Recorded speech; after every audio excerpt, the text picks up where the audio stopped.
ranked as a top-tier employment attorney. Attorneys you don't like Featured on CNN Money. numerous awards. Thank you so much, Daryl. It is great to hear your voice. It is great to be here today on Savage Solutions with Minister Donnie Savage.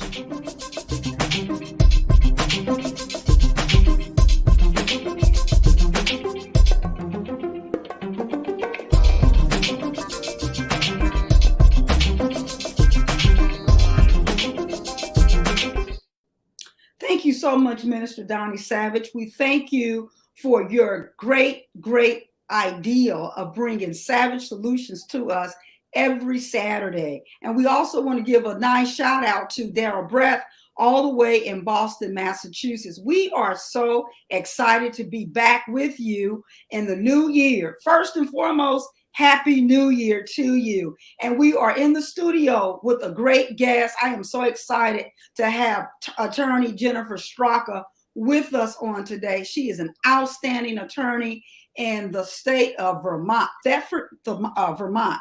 And I've never been to Vermont. I've been to a lot of places, but I've never been to Vermont. But she is a trailblazer attorney there. She's also an adjunct professor. She handles corporate transactions. She does a lot of corporate law and other corporate related type of business there. And we're going to hear a lot from her on today. But can you just, for a quick second, can you just say hello? Hi, everybody. I'm very pleased to be here. I'm so excited for today's show. I've known Sheila for quite a while, and she's a real superstar. So I'm really thrilled to be here. So well, we are thrilled. We are thrilled to have you with us on today. And the theme for Legal Views with Attorney Sheila R. Stewart this year is manifesting faith. Our theme is manifesting faith, and manifesting faith come out of Hebrews, the 11th chapter, in the first verse. And what I want to encourage everyone to do on this year is to manifest your faith through your dreams, through your, just getting your business back in order, the business plans that you need, your relationships. Anything that you need to work on through your faith, you can manifest it in 2022. And we want this to be a year that you can refocus and get greater things done and greater things accomplished in 2022. And we're going to be speaking on this theme throughout this year. Now, today's discussion, we're going to talk about many different subjects, several different subjects rather, and they're very interesting. We're going to cover the sentencing of Ahmaud Arbery, the 3 defendants that murdered him. We're going to discuss that sentencing. We're also going to discuss the anniversary of the riots that took place in Washington, D.C. Capitol over a year ago, on January the 6th. And then lastly, we're going to speak about the whole issue of slavery and human trafficking. This is National Slavery and Human Trafficking Awareness Month. For those that were not aware, this is National Slavery and Human Trafficking Awareness Month. The United States, the President of the United States, President Joe Biden, has identified this month for individuals to become more aware with the serious issues that are taking place in the United States of America that deals with human trafficking and slavery. You may say slavery?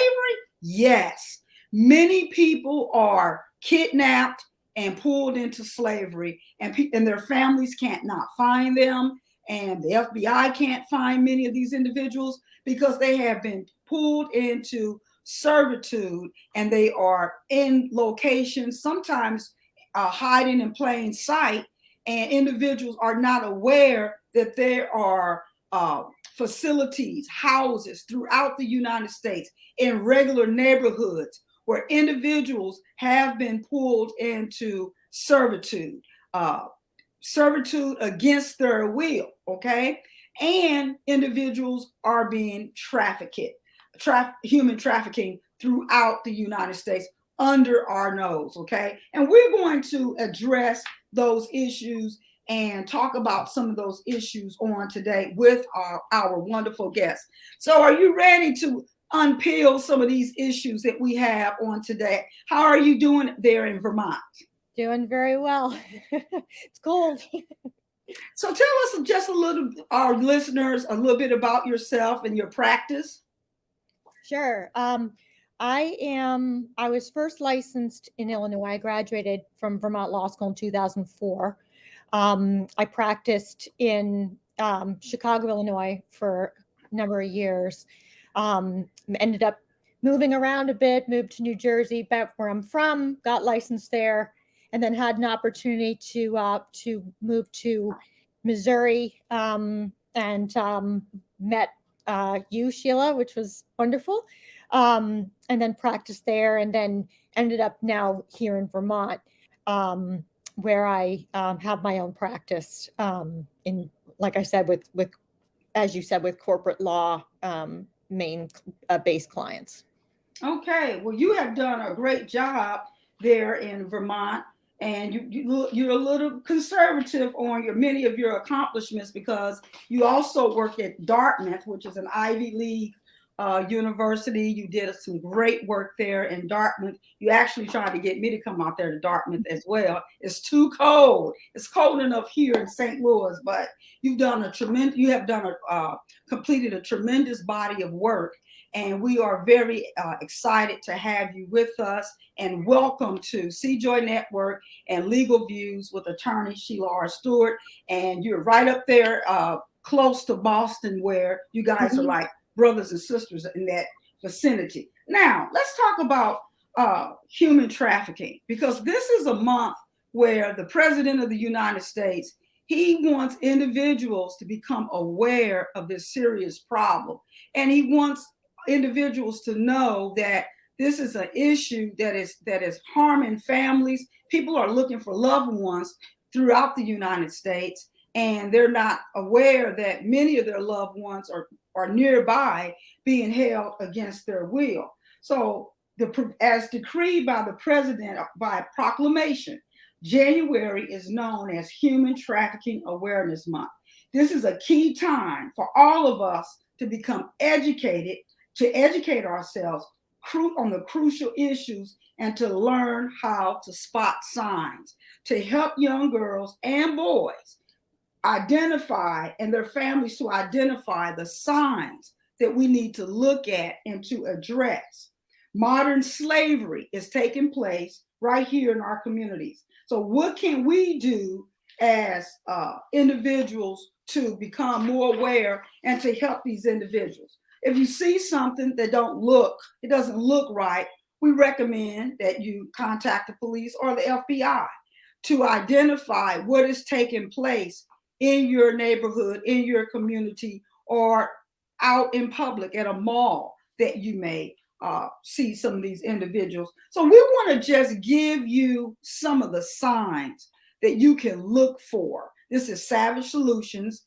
And one of the things that Savage Solutions does, it wants to give solutions to problems. So if you are out and you see some of these signs, contact the police, contact a detective to make them aware of what you are seeing. So let me just give you a few signs, and then I want Attorney Straka to jump in and to share as well.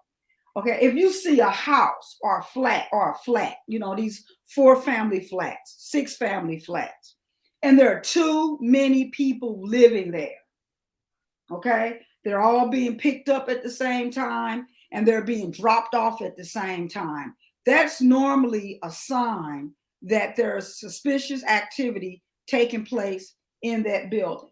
Another sign that you can look for: people that seem scared and confused or have untreated injuries.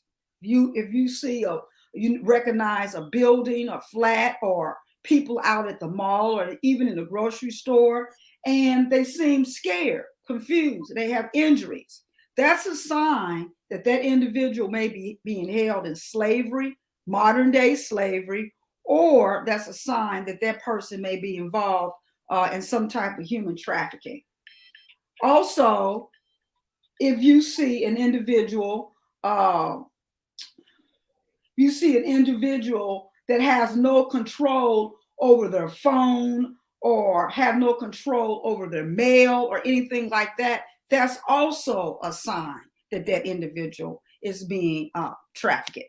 Okay, Attorney Straka, why don't you share some things that you have recognized on the East Coast and some of the issues that you're seeing and that you are aware of? Sure. So, other signs of trafficking would involve someone that has few or no documents, or someone else is in control of their documents, such as passports, licenses, etc. Um, Additionally, is people that are not paid or paid very little, which is another sign of potential trafficking. Um, One person speaking on behalf of many others who may avoid eye contact or conversation. Um, Lights on at workplaces at strange times. Are people living there? Just raising the question as to what's really going on. Um, there are additional ones like feeling like they're in debt to somebody. If someone is acting like that, that might tip you off. Limited freedom of movement and dependency on others. And Sheila, by all means, if you have more to add, for sure. Can you elaborate a little bit more on those individuals that appear to be working for low wages or no wages? Because I think that's a really big sign that many people overlook when you see individuals that are doing involved in activities where the finances are really restricted. Can you elaborate more on that attribute? Well, I mean, if for instance, there was a case actually here where there were women that were found. There was an apartment, and that they were found, many of them together. They really didn't have any money on their person. And when probed further, they were able to find out that something else was obviously going on, by virtue of the fact that they weren't being paid, and forced into a life of human trafficking. That actually happened in Boston, and it was a sting that had been uncovered, just right under our noses. So it was, so that was one of the biggest tips, that they basically weren't being paid. Their behavior was suspect. The circumstances were suspect, that kind of stuff. So. Okay, very good. Now, another sign that you can look for if you think that an individual is being trafficked and you've seen different signs: fear of the police and authorities. Okay. Now, sometimes people are fearful of the police or authorities because they've committed some type of a crime. But many of these people are being held in degradation, and they have been brainwashed to fear the police because the person that is holding that individual, that captor, that individual do not want that person to get discovered by the police. So they create a fear in this individual of law enforcement. So if you identify any of these things, you see them, that is a sign of an individual being trafficked. Limited freedom of movement and dependency on other people. Okay. So you see an individual that's being held, that individual may not allow that person to move very far out of their reach. And if that individual attempts to, then maybe they can look at them in a special way that will bring their behavior back under the authority of that captor. You want to look for signs like this, because St. Louis, Missouri, this is where I live, in the St. Louis metropolitan area, rather. St. Louis has been identified as an individual where many young girls have come up missing in this area. Many girls are missing, and individuals are not aware of where they are, where they ran off to. These are girls, or quote unquote good girls, that normally would not have run away. And when you have individuals that would not normally would have ran away from home, many kids run away from home because they're subject to abuse, incest, all types of horrific conditions, so they leave. But when kids end up missing and they're not subject to these types of horrific circumstances, normally that's a sign that that individual has been kidnapped and is being held in servitude or being sexually trafficked somewhere within that same region where that kid comes from, or being held in modern slavery. And then they move these kids and these young people throughout the United States. Would you like to add some more information to this, Attorney Straka? Sure. So they also show signs of poor health, malnutrition, untreated dental conditions, signs of abuse such as bruising, psychological trauma, including anxiety, confusion, memory loss. Basically that, and being anxious and unwilling to tell others about their situation, for fear that their lives are at risk if they escape or complain, due to their situation. So I think as individuals become more aware of these issues, such as sex trafficking, human trafficking, some people may say, well, what's the difference between sex trafficking and human trafficking and modern day slavery? Well, there are different markets. Some people want labor. So, for example, if you have a farm, and you hear about migrant farmers and different things like that, you can enslave people and force them to work free labor, okay? Young people, older people. And you can take these people to different regions and force them into labor. And these individuals are never compensated. That's modern day slavery, right? Or these individuals can be brought into your home.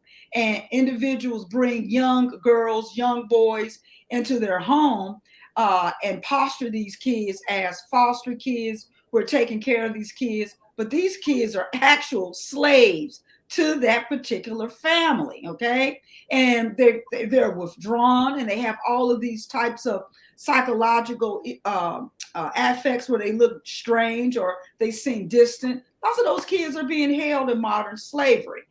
So you can have the modern slavery where the kids are forced into the home, or you can have people being kidnapped and forced into labor. And then you can have individuals that's forced into performing sexual activities all day long with all types of different people, young boys and girls and teenagers. So there are different markets for these individuals when they're taken. And so the whole point of this awareness month and this proclamation for this awareness month is to make you aware of these signs, and that when you see them, you don't just, casually walk away and not pay attention to what's taking place with these individuals. I'll let you have the last few words on this to wrap it up and to talk about any other concerns you may have as it relates to human trafficking and modern day slavery. Just the last couple points to make is that like less often there would be someone believing that they are being controlled through witchcraft. Those affected are unlikely to self-identify as a victim and may not realize or accept that they are being controlled. Very, very serious situation. That again, if you see these types of behaviors, if you see something, say something, because it is going on everywhere. Whether we want to believe it or not, it's happening in this modern era. And we can certainly do something about it. If we see it, say it. So Before we move on, the whole issue of malnutrition, okay, I think that is like one of the clearest signs when you see little kids or teenagers, that look very malnutrition and look unhealthy. And you see them with a group of individuals that do not look like that. So the people or the adults that they're with look vibrant, but the kids look malnutrition and unhealthy. I think that is very key that individuals need to look at and to make sure that these things aren't taking place. We also want to take time to just pause and to recognize the outstanding body of work by no other than Sidney Poitier. He died on yesterday. One of my favorite movies of Sidney Poitier was Guess Who's Coming to Dinner. I love that movie, Guess Who's Coming to Dinner. Also like In the Heat of the Night, and I like To Serve with Love. I still love that song from the movie To Serve with Love. It is a great song. And we just really saddened by the death of Sidney Poitier, but he did have a long and successful lifetime. He was the first African-American actor to win an Oscar award. And so he just his body of work was just phenomenal. And like I said, he has so many movies that I love and that I enjoyed watching, still enjoy watching. And again, Guess Who's Coming to Dinner is my all-time favorite. I mean, because it just tells, it forecasts and foreshadows the future of what America is going to move into. This movie is in the 60s, and then you have this prominent doctor. He falls in love with this Caucasian girl, and she's just excited to be marrying this guy. And it moves us into where America should head. And it's for the future versus staying in this mindset where we're dealing with segregation and so forth. So he was just a great, iconic leader, and we just honor his work and give condolences to his family. You have any thoughts, Jennifer?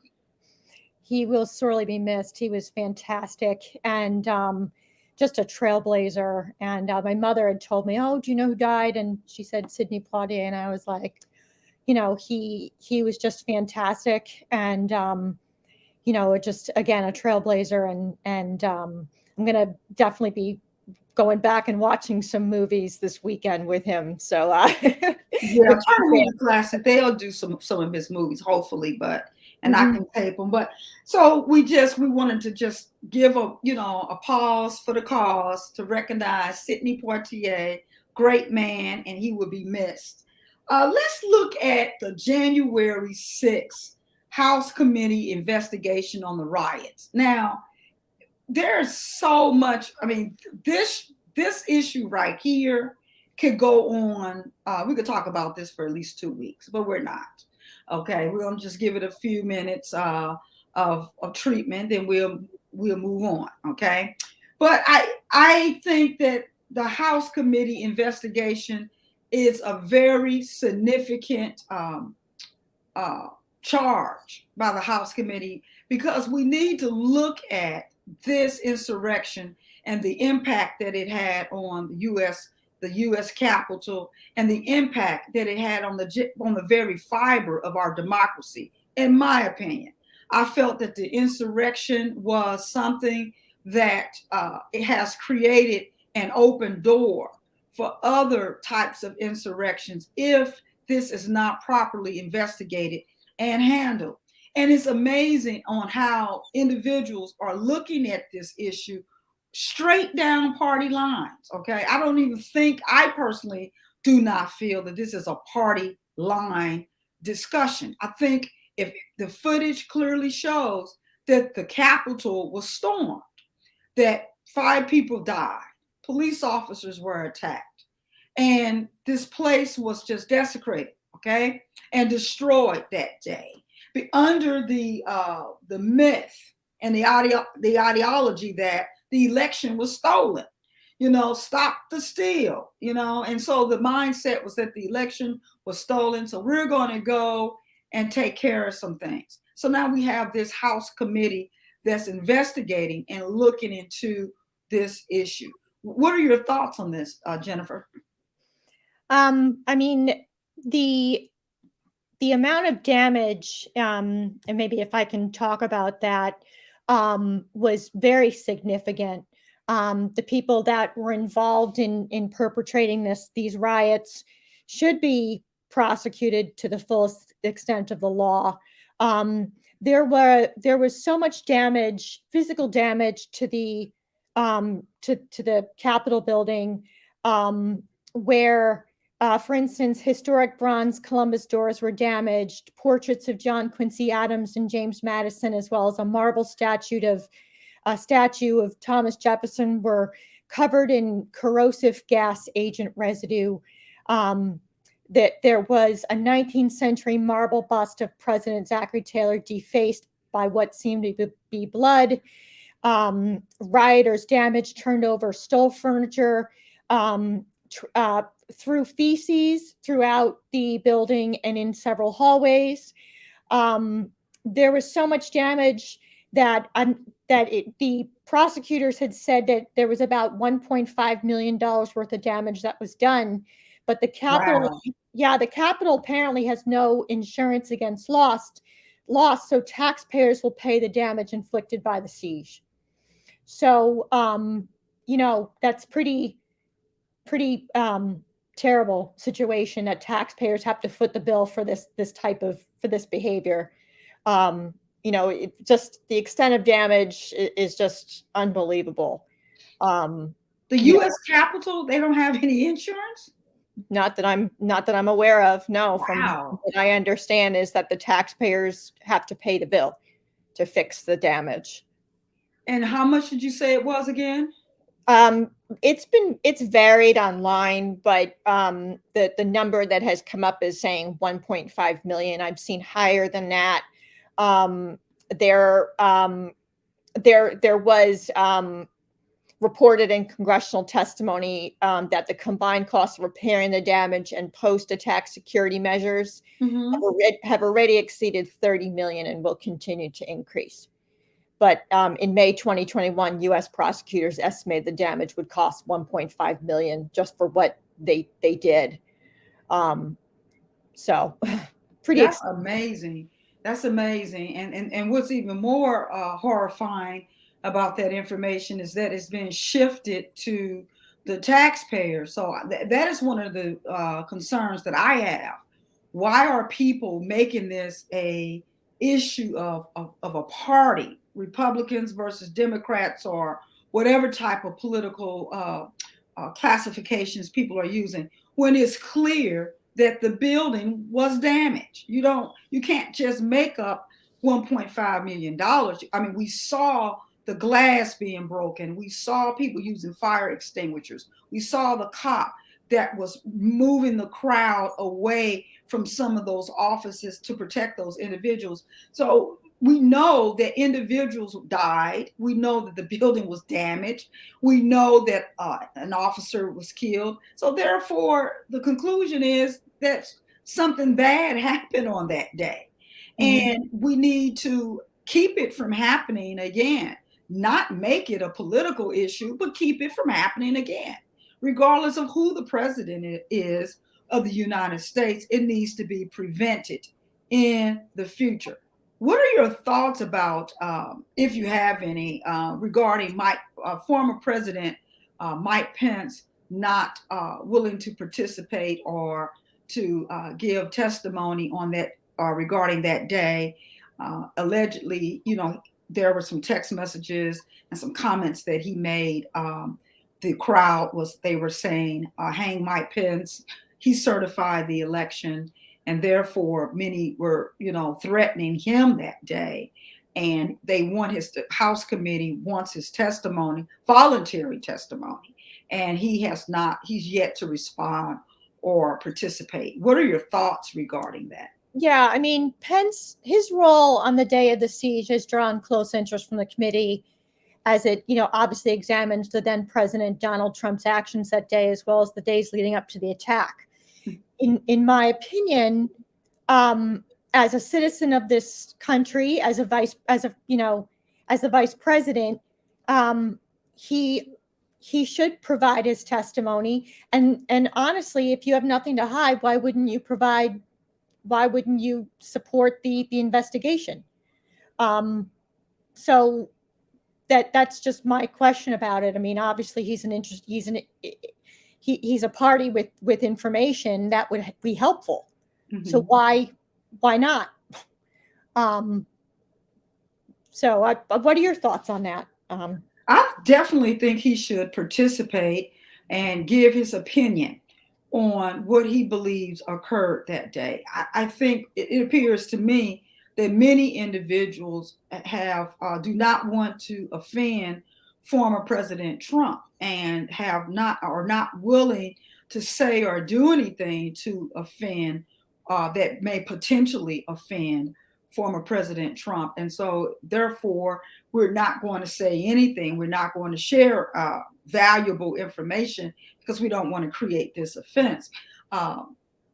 Ted Cruz gave an interesting commentary, and then he totally backpedaled on everything he said. He was, Fox News began to question him, and then he began to say that his language was reckless because he described January the 6th as a volatile day, and he talked about how serious it was, and then he backpedaled on that. So I don't understand why people are backpedaling on the severity of that day. That day was very bad. Whenever you have 5 people, killed and so many more injured, and people were having nervous breakdowns afterwards, and it's just really, really bad.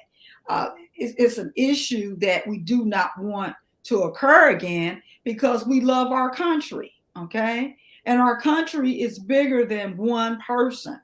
Our country is bigger than one political party. Our country is a very important part of everyone's life. The United States of America is one of the greatest places to live. And when you began to look, I believe it is the greatest place to live. That's my belief. I'm not trying to relocate to another country to live in. I mean, I don't mind visiting and setting up businesses there to make money. But my home country is, the United States of America, and I love my country. Therefore, I am not going to look the other way to encourage bad behavior, bad actors, and to minimize that behavior because I want to stay in potential alignment with a certain political individual. Those are my thoughts. I know that was long, but that's I agree with that. I definitely agree with that. I think he has a civic duty to provide information, and that's basically it. I mean, it remains to be seen what will happen, but I definitely agree with your perspective on that. So okay, well then, so no divergent views. We'll move on. Now, what about this young lady? Let me get her name right. I want to get her name right because I thought this was very interesting. There was a lady. Let me get her name because I can't remember it, which is good. Jenna Ryan, is that? Yes, Jenna. Okay, you know exactly where I'm going. Okay, Jenna Ryan. She is a real estate agent, and she made this comment that she did not believe. Okay, she flew on a private plane. Let me give you the background on her. She flew on a private plane to attend they called it Stop the Steal rally. Okay, so she went on a private plane. And she took pictures, live streaming herself entering the building and posing next to broken windows. This individual also stated that she didn't think she would do any jail time or get any jail time because she had white skin and blonde hair, or white skin and blue eyes. I can't remember the combination, but I do know she said she had white skin, and I think it was blonde hair. And therefore, she didn't think she was going to get any time because she didn't do anything wrong. Because this was a Stop the Steal rally. She didn't do anything. What are your thoughts on this individual? Well, I mean, she was charged with parading, picketing, or demonstrating in the Capitol which is associated with a maximum sentence of 6 months in jail and a $5,000 fine. Mhm. Now, she basically saying, from what you said, she tweeted, "Sorry, I have blonde hair, white skin, a great job, and a great future, and I'm not going to jail. Sorry to rain on your hater parade. I did nothing wrong." Well, even though she wasn't sentenced to 6 months in jail, she is serving a 60-day prison sentence at the Bryan Federal Prison Camp, where she currently is at this time. So, sorry, she's telling everybody that she's all that and then some and white and great and all that stuff, but she did go to jail and she is paying the price for her behavior. So, don't agree with her self-assessment. Let's just put it that way. Do you think that many of those individuals who stormed the Capitol, most of them were white, do you think most of those individuals did come upon the Capitol with the mistaken belief system that nothing is going to happen to us because we're white? Do you think many people had that type of analysis? Yeah, I mean, I definitely there were, from what I've read about it, there was quite a bit of there were neo-Nazis and a lot of there were white supremacists and people that were going in there, I guess, feeling that they wouldn't be taken to justice as would a person of color. But I definitely agree with that. I think that many of those people thought that they would be able to get away with it, like that Jenna Ryan did. She thought that she could get away with it, and she didn't. And now she sits in jail with her white and blonde. Well, she's sitting in jail paying the price for what she did. So. Yeah, let's talk about what Politico said. I have some notes here that I want to just kind of read over, a few notes as it relates to what Politico said. Politico did an analysis of the sentencing of the individuals as it relates to the riots. And it shows that the judges have been very reluctant about sentencing and imposing long-term prison terms, except where they are facing violence or seeing violence or the threat of it was involved. A little over half of the defendants who have pleaded guilty are still awaiting sentencing, as some of the most serious cases of violence against the police, some of the most serious cases, the police officers are still awaiting. I'm sorry, let me read that again. Some of the most serious cases of violence against the police officers are still awaiting their fate. So the length of prison time for most of the serious offenders may change. So what do you think about the seriousness or the lack of seriousness of the sentencings that are being handed down for the riots? I mean, obviously, for people that were involved in violence, they should be the most strictly sentenced.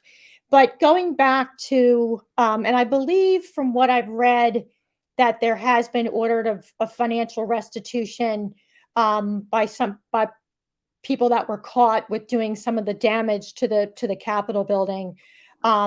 So with them, I mean, obviously, I think that they should be strictly sentenced and be forced to do however money you can get out of them.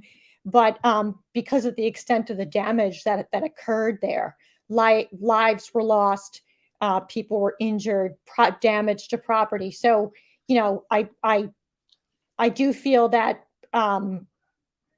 that there should be serious sentencing associated with, obviously, with what the crime they committed. Mm-hmm. So I agree with that. I think that these are very serious incidents, and that if an individual can go to the U.S. Capitol, this is like the premier place in Washington, D.C., outside of the White House. If you can go to the Capitol and create, break glass, desecrate the paintings and, the feces and all of this. And that is just very hard for me to envision people doing that. But it allegedly occurred. And, there needs to be some sentencing that sends a message that this is totally and completely unacceptable. And those sentences should be handed down swiftly and severely. Individuals should not get a tap on the wrist for committing such crimes. That's my opinion of it. I absolutely agree with you, Sheila. It's just that it was horrific reading about this. And, I've been keeping my eye on the whole story and whatever, but just reading further about it, it's disgusting.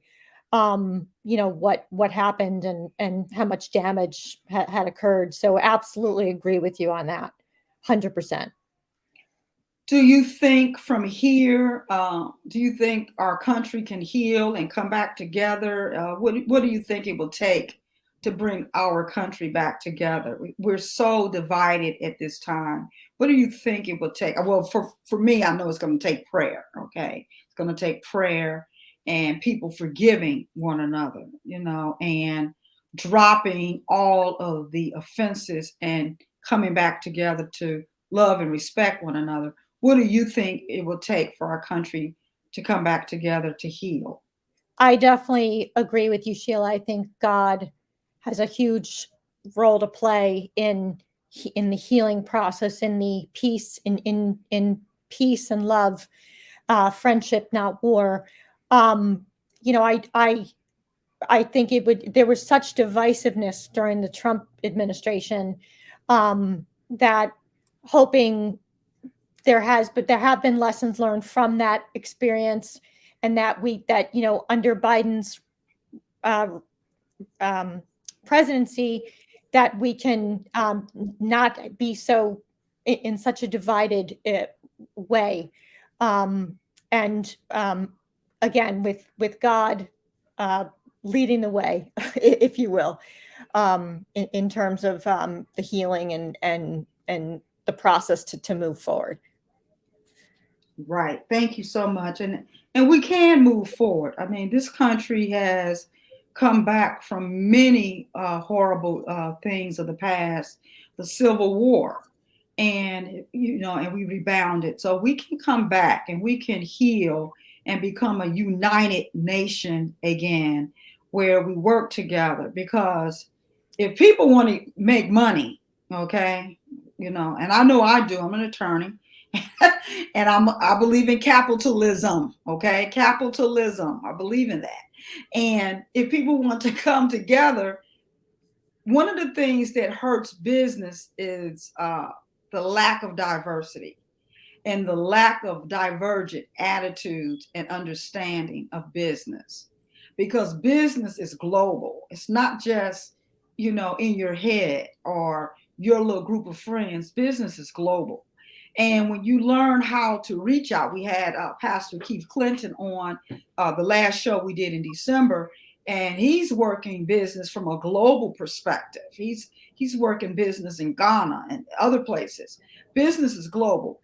And when you can create a business plan and a strategy that can take you other places to make money, you're doing a great thing. And as a corporate attorney, that you handle corporate package, putting together all different types of packages is to help corporations to be more effective, to impact their bottom line, setting up LLCs, and you do a lot of, heavy work. I'll let you talk about that because I don't want to mess it up. I'm an employment attorney. You're the corporate girl.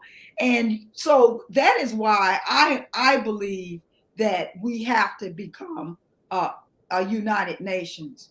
We have to heal, because if we really want to impact the bottom line, we're going to have to get back together on the same page for business reasons. After we pray and forgive each other, we're going to have to get back together for business reasons. What are your thoughts on that? Oh, I agree with you on that. Absolutely. For business reasons, for many other reasons. I just think that we have a lot of healing, and again, with with under God's with God's help, we can get there. So we have to get there. We have to get there. We have one last topic and we're done. You're doing a great job rolling through these topics with me. I mean, but we worked together before, so you're an excellent attorney. Last topic, the Arbery sentencing. The Arbery sentencing. As we know, very tragic story. Ahmaud Arbery was jogging on February the 23rd, which is my birthday. For all of those that's out there, February 23rd is my birthday. This young man was jogging on February the 23rd and was brutally gunned down. And he wasn't doing anything to anyone. And the way that he was killed and how these defendants cornered this young man, this must have been a very, very fearful last few minutes of his life. It's just hard to think about it. The evidence state that this young man ran for 5 minutes before the pickup truck cut him off, and they began to aim this rifle at this young man and kill him. The 3 individuals were sentenced. They were found guilty. And I really commend the jury. The jury did an outstanding job of hearing the evidence, processing the evidence, and rendering the right verdict. Many individuals thought that the wrong verdict was going to be rendered because I think there were 9 white women, 2 white men, and a black person on the jury. And they didn't think with that, the demographics of that makeup, that these individuals were going to be convicted. But they were convicted. And all 3 of them were found guilty. And now they were sentenced on Friday. The father and the son, Travis McMichael, and his dad, Gregory McMichael, were sentenced to life without possibility of parole. And then the neighbor, William Roddy Bryan, he was sentenced to, I think he has to do 30 years, and then he's eligible for parole. I think the judge got it right. What are your thoughts? I agree. The prosecutor actually did seek life imprisonment without parole for the father and son, and then for Brian had actually sought parole for him. But they all did get the maximum sentencing, which I think was spot on, based on what Brian's role was. I mean, he was, this poor Arbery just minding his own business and jogging and being at the wrong place at the wrong time and basically tortured to death. I'm glad I'm in agreement with the sentencing for that reason, based on the egregiousness of this offense. And, his mother and father have been very active in terms of their very proactive and very vocal, and, that they can get some justice. I mean, it can't bring him back, but at least justice was served, in my opinion. His mother, Wanda Cooper Jones, this is a phenomenal individual. When she laid her son to rest, she promised her son, she stated to her son, I am going to get justice for you. She made him a promise. And this individual, she gives her testimony of how she used prayer to work against all of these institutions, and how she was able to come in contact with the right individuals that helped her. The first prosecutor was accused of violating her oath and creating prosecutorial misconduct in terms of not bringing the charges against the McMichaels. And that individual, that a grand jury has now brought charges against that individual. What is that judge's name? Her name is, I have her name written in my notes. The first, Jacqueline Johnson. Her name is Jacqueline Johnson. She was the first prosecutor on the case, and she allegedly committed prosecutorial misconduct by not bringing the correct charges against the individual. And now, what's so amazing about this whole incident to me is that Miss Jones, Wanda Cooper Jones, Arbery's mother, she was able to overcome this conduct and to have this woman, this prosecutor, looked upon and have charges brought against her. Now, as you know, it is very difficult to have this to happen to a prosecutor. Prosecutors in many instances are untouchable, and even the bar will not look at their conduct in terms of certain instances. So there's so many of them are untouchable. But this particular individual, she met her fate when she was dealing with Wanda Cooper Jones. And this Arbery's mom, she brought national attention to the conduct of this prosecutor. I mean, I can just imagine that she wished she would have done the right thing now, but it's too late. What are your thoughts on the whole issue with the first prosecutor and the charges that have been brought against her through the grand jury? I totally agree. I think that his mother was just an amazing fighter throughout this whole situation, and to me, it's very impressive what she was able to accomplish, and that this prosecutor can be held to task for her misconduct.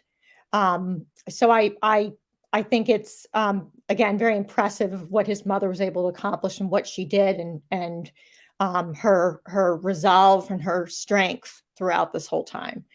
So, do you think the Arbery sentence has changed the fiber or the culture of how we view individuals that take it upon themselves to render a judgment, a sentence, and punishment for African Americans? Do you think this is like the first step or one of the steps in the right direction, this verdict and the sentencing? absolutely. I mean, it's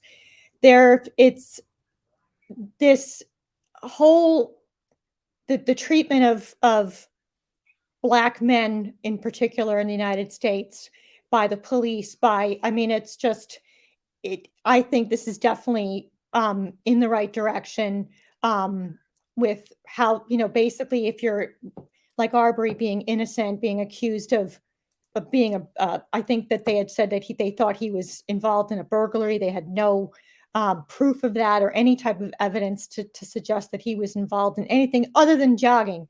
I do think that this is definitely a step in the right direction. But more work continues to need to be done to put people like the McMichaels and Brian behind bars for what they did, for torturing this African American man. Well, I think we have a long way to go, but for me, just speaking, from my opinion, I think it's a very refreshing step in the right direction. The George Floyd trial, the verdict, the sentencing, the Ahmaud Arbery trial, verdict, and sentencing. I think it's a very positive step in the right direction, and that people will do the right thing if they are presented with the evidence and the facts. The other part of this issue that bothers me is if we do not have video footage, then there seems to be a problem. If there's no video footage, and there's not always going to be a video, and we have to get to the place that we can do a better job of looking at the evidence to protect individuals that are innocent and they're not executed before their trial when there is not any video footage.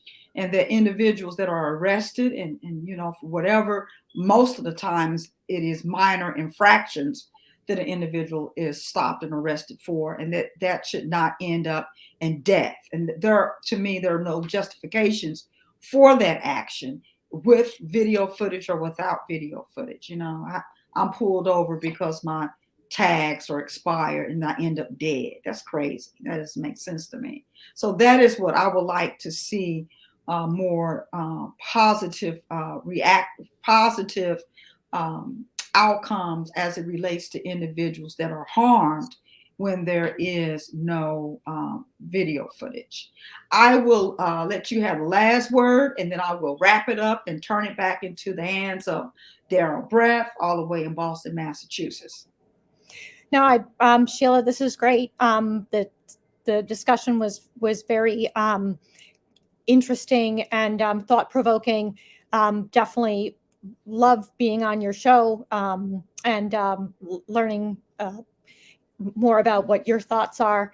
Been very privileged to know you and to have worked with you. And I'm definitely looking forward to the opportunity to come back again if there's an opportunity in the future. Well, So, there's definitely an opportunity to come back again, and we definitely would love to have you back on Legal Views and C-Joy Network. Thank you so much for being our guest. And before we turn it over to Daryl Breath and Donnie Savage with Savage Solution, we want you to bring your attention again to our theme for the year, Manifesting Faith. Write those goals down on the paper and believe God that this can be the year that you can achieve the impossible. Thank you for tuning in to Legal Views with Attorney Sheila R. Stewart.